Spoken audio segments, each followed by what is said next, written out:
अरबों का एक मशहूर बुत जो सफ़ा और मरवा पहाड़ियों पर पूजा जाता था।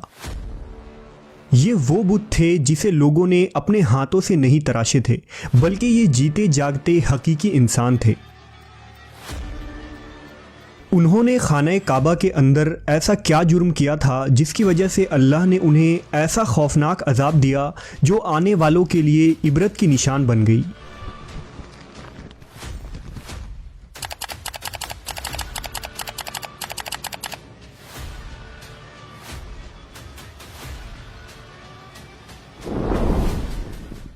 जब से खाना काबा तामीर हुआ तब से लेकर अब तक जिसने भी बैतुल्लाह की बेहुरमती की या बेहुरमती करने की कोशिश की तो अल्लाह ने उनका वो हशर किया कि रहती दुनिया तक इबरत का निशान बनकर रह गए, फिर चाहे वो दुनिया का ताकतवर बादशाह अब्रहा और उसके हाथियों का लश्कर ही क्यों ना हो।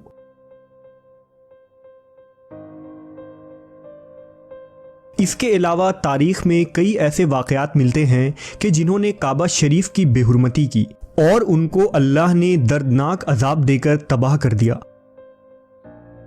इसकी एक मिसाल इसाफ व नाइला है। इसाफ बिन याला और नाइला बिनते ज़ैद दरअसल कबीला बनी जुरहुम के एक मर्द व ज़न थे। नाइला एक खूबसूरत और हसीन लड़की थी जो अपने कबीला में यमन के किसी इलाके में रहा करती थी। ये खूबसूरत हसीना कबीला बनी जुरहम में अपने हुस्न की नुमाइश किया करती थी। वो फहश लिबास पहनकर घर से निकलती थी और कबीला के नौजवान उसके पीछे पीछे चलते थे। हर कोई उससे ताल्लुकात का ख्वाहिशमंद था। उन्हीं लोगों में कबीले के सरदार का बेटा भी शामिल था जिसका नाम इसाफ बिन याला था।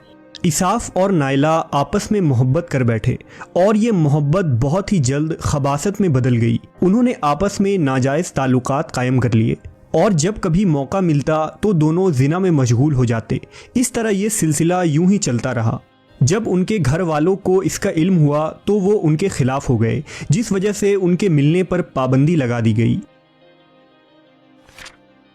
एक दफ़ा का वाक़या है कि बनी जुरहम का एक काफ़िला हज करने के लिए मक्का के लिए रवाना हुआ तो ये दोनों भी उस काफ़िले के साथ हज के लिए चल दिए। काफ़िला मक्का पहुंचा और ये हज के अय्याम थे। उन्हीं दिनों का वाक़या है कि एक रोज़ काबा में लोगों की तादाद बहुत ही कम थी और आसपास कोई भी मौजूद न था। लिहाजा शैतान ने उनके दिलों में वसवसा डालना शुरू कर दिया। वो दोनों खाने काबा में दाखिल हो गए और इस तन्हाई के आलम में जिना करने लगे।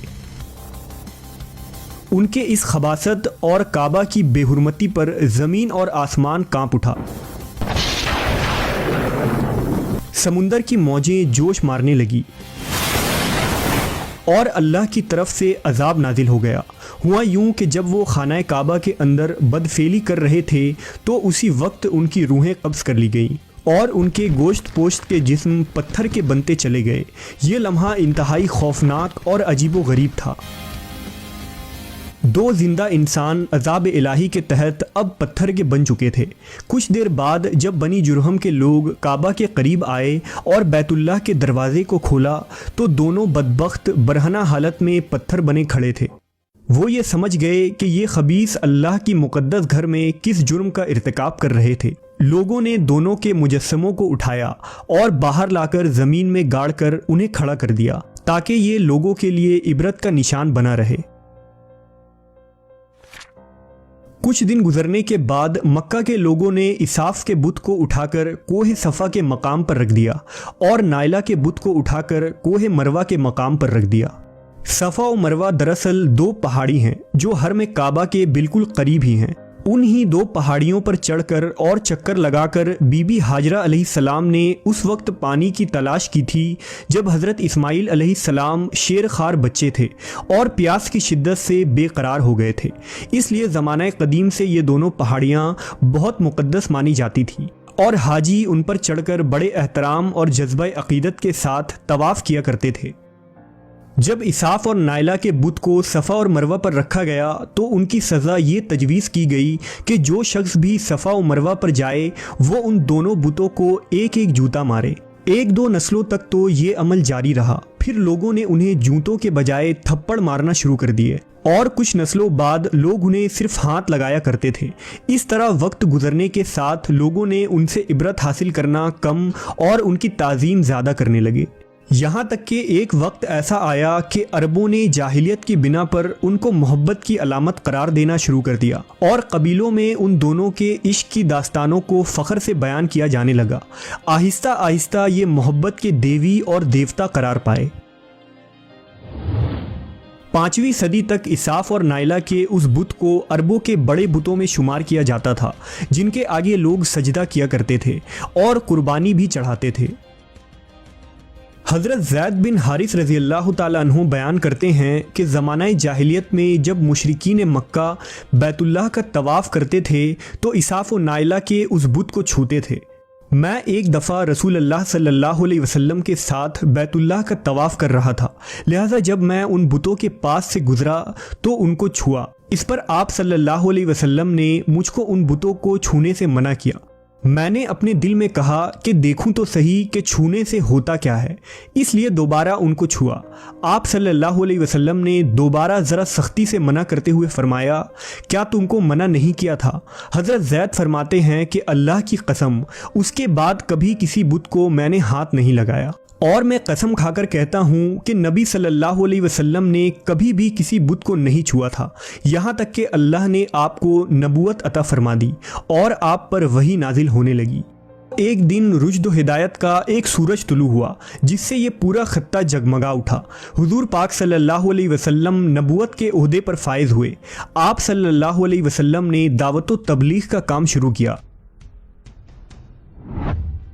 10 हिजरी में जब अल्लाह ने अरब में दीन इस्लाम को गालिब किया और मोहम्मद सल्लल्लाहु अलैहि वसल्लम ने मक्का फ़तह किया तो आप फ़तह के बाद हरम शरीफ में दाखिल हुए और आपने अपने भाई हज़रत अली के साथ मिलकर तमाम छोटे बड़े बुतों को तोड़ डाला।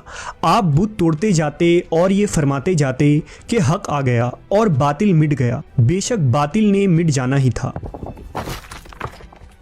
यहाँ तक कि खाना काबा तमाम बुतों से पाक हो गया। फिर आप सफ़ा और मरवा पर तशरीफ़ ले गए और इसाफ़ व नाइला के उस बुत को अपने मुक़द्दस हाथों से तोड़ डाले।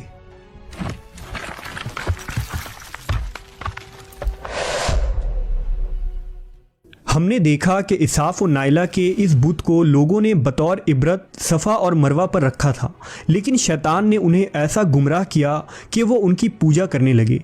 सिर्फ यही नहीं बल्कि जिना जैसे बदतरीन जुर्म जिसे काबा शरीफ के अंदर किया गया था, लोग इस दास्तान को फ़ख्र के तौर पर बयान करने लगे। होना तो ये चाहिए था कि उनके इस बदफेली पर लानत की जाती, लेकिन अरबों ने इस गुनाह को दास्तान इश्क बना दिया और इसाफ़ व नाइला को एक रोल मॉडल के तौर पर पेश करने लगे। बिल्कुल इसी तरह आज के इस फितने भरे दौर में यही कुछ हालात नज़र आते हैं, जहां अगर कोई शख्स किसी तरह का संगीन जुर्म करे तो लोग उसे हीरो की तरह बतौर नमूना पेश करते हैं। फ्रीडम, आज़ादी ख्याल और लिबरलिज़म के नाम पर हर तरह की खबासत और बुराई को खूबसूरत अंदाज में पेश करके उसकी भरपूर तायीद की जाती है।